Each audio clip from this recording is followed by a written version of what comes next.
वंदे मातरम। नमस्कार, जय श्री राम। मनहर की गपशप में मैं उसी मूल बिंदु पर वापस आ रहा हूँ जहाँ 18 अप्रैल को एक बड़ा निर्णय हो सकता है। उस निर्णय के लिए हम आपको, सभी देशवासियों को, जो सत्य के साथ खड़े हैं, धर्म के साथ खड़े हैं, अन्याय के खिलाफ खड़े हैं, झूठ के खिलाफ खड़े हैं, उन सब लोगों को तब तक एक प्रवाह बना के रखना पड़ेगा। एक ताजगी, एक चेतना, एक जागृति बना के रखना पड़ेगी। दिशा सालियान का केस की तिथि सुनवाई की, और बहुत महत्वपूर्ण तिथि है वो सुनवाई की, जो 18 जून को होने वाली है। 18 जून को, जो 30 अप्रैल को जो माननीय उच्च न्यायालय मुंबई के द्वारा जो आदेश हुआ था कि वो जो करीब 500-600 पेज की पिटिशन जो सतीश सालियान जी के द्वारा, दिशा सालियान के पिताजी के द्वारा मुंबई हाई कोर्ट में रखी गई है नीलेश राणे जी के माध्यम से, उस पर बिंदुवार पुलिस को जवाब देना है, महाराष्ट्र पुलिस को जवाब देना है। और उसमें उन्होंने सारे बिंदु रखे हैं, सभी बिंदु रखे हैं कि किस तरीके से उनकी बेटी को उनके घर से रोहन राय के द्वारा अपने फ्लैट पर लाया गया, जन्मदिन के बहाने लाया गया, नए फ्लैट का उद्घाटन करेंगे इस बहाने लाया गया, फिर किस तरीके से पार्टी हुई, और जो जो जो पुलिस अधिकारी वाघे जिसकी नियुक्ति वहाँ पर की उस क्षेत्र में, उसके बारे में आदित्य ठाकरे का जो डिजिटल उपस्थिति है वहाँ पर, उसके मोबाइल की, उसकी लोकेशन, और प्रकारांतर से जो इसका जो केस है उन पर दबाव डाल करके और उसने सुसाइड किया है ऐसा मान लेना, ये दबाव बना करके कहा जाने वाली बात, और उस सारे षड्यंत्र का पर्दाफाश करते हुए इसकी समग्र जांच करने और एफआईआर दर्ज करने के लिए आग्रह, निवेदन, प्रार्थना की गई है माननीय उच्च न्यायालय मुंबई को सतीश सालियान जी के द्वारा उस पिटिशन में। और मुंबई पुलिस, महाराष्ट्र पुलिस से उसका जवाब मांगा गया है। बिंदुवार जवाब देने के लिए लगभग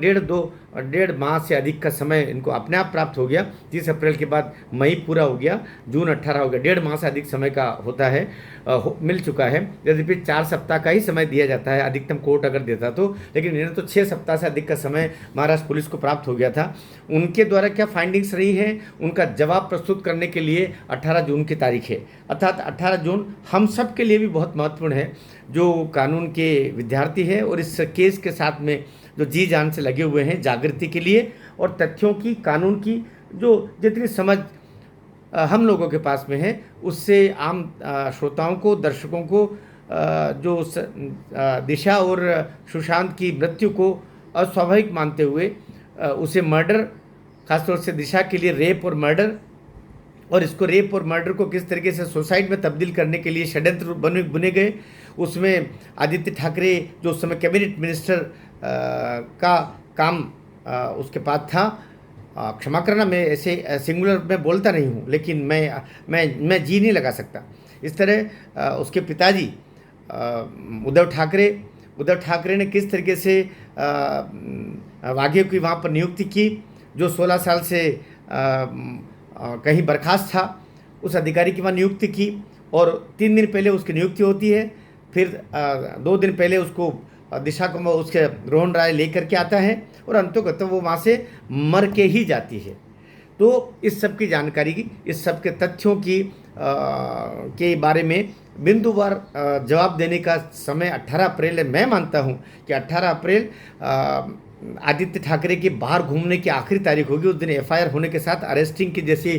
विनती की गई है माननीय उच्च न्यायालय मुंबई को, उस दिन इसका अरेस्टिंग होगा एफआईआर के साथ में। वरना ये एफआईआर नहीं भी करते हैं तो माननीय उच्च न्यायालय उसको अरेस्टिंग का ऑर्डर दे करके और ये कर सकता है। विशेषाधिकार न्यायालय के पास असीमित, क्योंकि दरअसल जो पुलिस होती है वो न्यायालय के सहयोग के लिए ही होती है। पुलिस का अपना तो कोई रूप है ही नहीं, और कानून के रखवाले, कानून को देखभाल, कानून को इम्प्लीमेंट कराने का जो कार्य होता है ये कोर्ट का होता है। तो कोर्ट के ऑर्डर पर न केवल एफआईआर बल्कि अरेस्टिंग भी हो सकती है। असीमित अधिकार होते हैं जजेस के पास में, कोर्ट के पास में, तो उस दिन मुझे लगता है कि आदित्य का आखिरी दिन होगा खुली हवा में घूमने का। उसके बाद में ये जिसने दिशा सालियान जैसी भोली भाली गरीब परिवार की लड़की की का रेप और हत्या करने के जुर्म जैसे अपराध करने का उसके ऊपर आरोप है, और तथ्य प्रमाणित कर रहे हैं कि ये सब उसके द्वारा हुआ है, ये उसके आखिरी दिन होगा और उसका बाप भी उस दिन उसको बचा नहीं पाएगा। भारत माता की जय।